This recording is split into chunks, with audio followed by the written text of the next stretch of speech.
We are on the eve of the big vote in New Hampshire. This is the first primary of the 24 cycle. I bet you know that.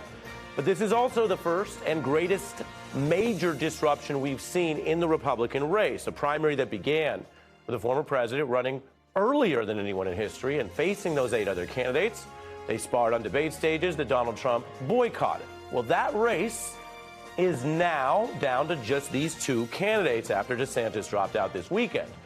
So for the first time, the Republican Party and America as it watches looks at this choice between a famous and well-funded former president and his former appointee, Governor Nikki Haley, who has now beat out 7 other Republicans to get to this one-on-one face-off. Can you hear that sound?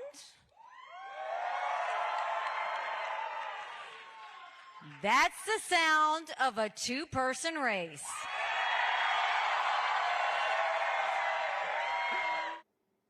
That is true. Haley finding a little momentum, good moods there, because she is touting her political success, narrowing this primary today far faster than, say, 16, when then-candidate Trump benefited from a long and divided Republican field. And so I want to begin tonight with a very basic but important point that sometimes gets lost. If this were an open primary with no quasi-incumbent former president, just a primary between 2 senators, for example, like in 2008, we might be seeing something very different. It was far later than this point in that cycle when it first became a 2-person race for Democrats, and that left time for a battle and for 2-person debates and for voters to learn and weigh the choice. And a choice among 2 is very different and usually something to focus on more than among 5 or 8 or the early days. In fact, if you recall when that race did narrow to 2, it then continued on until June, before Clinton ultimately dropped out. Many people in many states weighed in. And that road all began where? Well, you're watching the news, you might even remember. It really began when Clinton was able to excel in the New Hampshire primary and upend what is often the wrong and misplaced D.C. elite narrative, which relies on expectations and polling. Clinton came back in New Hampshire, it shook up the race and set the stage for a long one-on-one primary fight. This is very personal for me. It's not just political, it's not just public. I see what's happening, and we have to reverse it. And the results, a surprise. For the Democrats, Hillary Clinton coming in with 39% of the vote, taking the top spot. Senator Barack Obama coming in a surprising second place with 37%. John Edwards placing third with just 17%. Late polls had the former First Lady losing big, and Barack Obama's charge seemed unstoppable. Instead, the upset win rescues Clinton's White House hopes and sets up what looks to be a long battle. Polls, expectations, unstoppable. It's mostly crap. And some of it comes out of the media and some of it comes out of the political class. But time and time again, we see the limits of that. Doesn't mean it won't happen. Doesn't mean the person leading in New Hampshire polls won't win tomorrow. It just means this stuff is not as baked in as they'd have you believe, which is something I try to always share with you on the evidence. Now, back to today. We are here on the very first day the Republican field has become a 2-person race. And here we go again. D.C. elites and some MAGA allies are already trying to basically push Nikki Haley out with the same game's expectations and polls. They argue, some of them, that she might have to drop out as soon as this week. If she has an underperformance, it'll put pressure on her to drop out of the race. If you hear the sarcasm dripping in my voice, it is not because I have a particular feeling about any particular candidate on this one. It is sarcasm for the people saying an underperformance defined by who? Who decides what is doing well enough? Well, these self-appointed elites. Of course, tomorrow is just the first state voting in a primary. Only 2 states will have weighed in at all. So I don't know that it is accurate to say that anyone has to drop out because they underperformed this expectations game.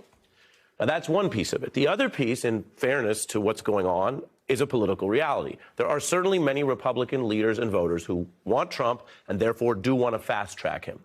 This one-time outsider disruptor is benefiting from that part of the establishment now.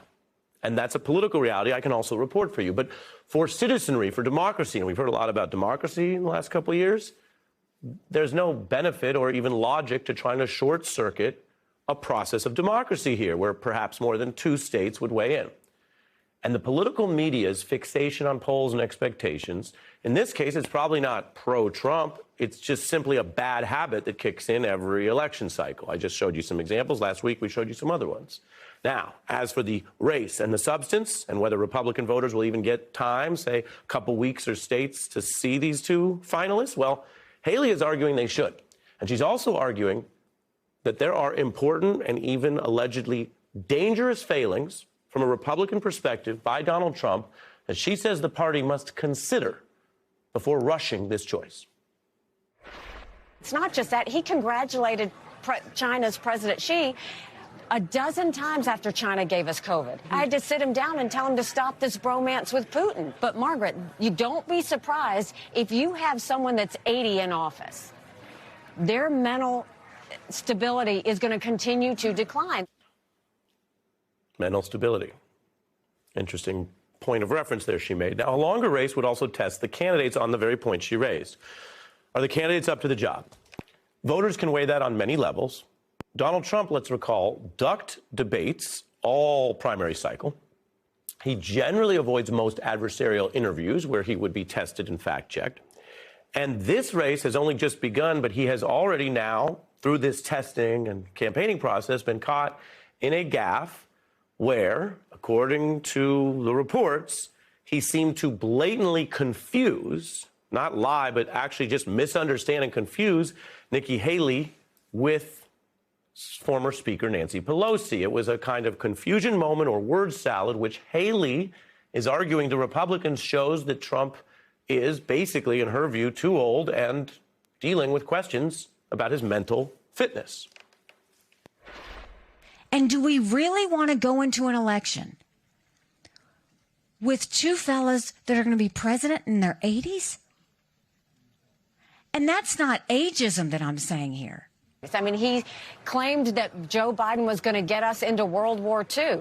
I'm assuming he meant World War III. He said that he ran against President Obama. He never ran against President Obama. He says that I'm the one that kept security. We can't have someone else that we question whether they're mentally fit to do this. We can't.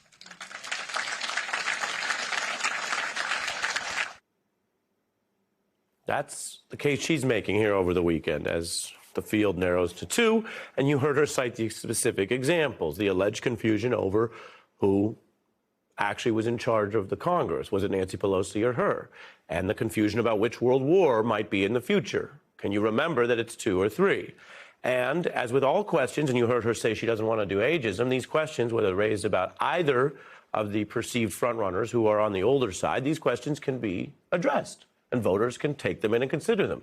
You can go all the way back to Reagan and FDR and times where, with different levels of medical technology, the voting populace looked at age, experience, wisdom up against youth and whatever you call the other side of that, and made a choice. But will Republican voters even get a couple weeks to think about this, or will it be short-circuited? We know Trump won Iowa, and that was obviously good for him. It was better than he did in 2016.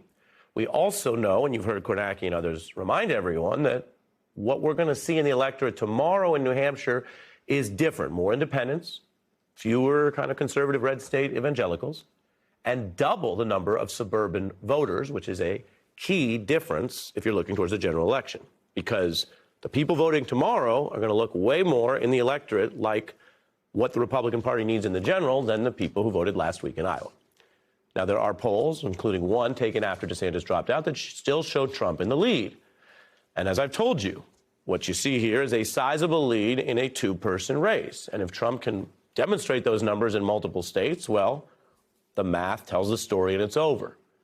The question that hangs over all of this tonight, after I just reminded you of a different cycle where someone beat the polls in one state, is whether the voting will go on and the democracy will have any time to sort of coalesce, or are we looking at potentially, as some have demanded, and I showed you, it's part of what the right wing and the part of the press seem to agree on, that if Nikki Haley doesn't get it close enough or over the line tomorrow, that this whole thing should end early. This is the discourse, and Haley hitting pretty hard.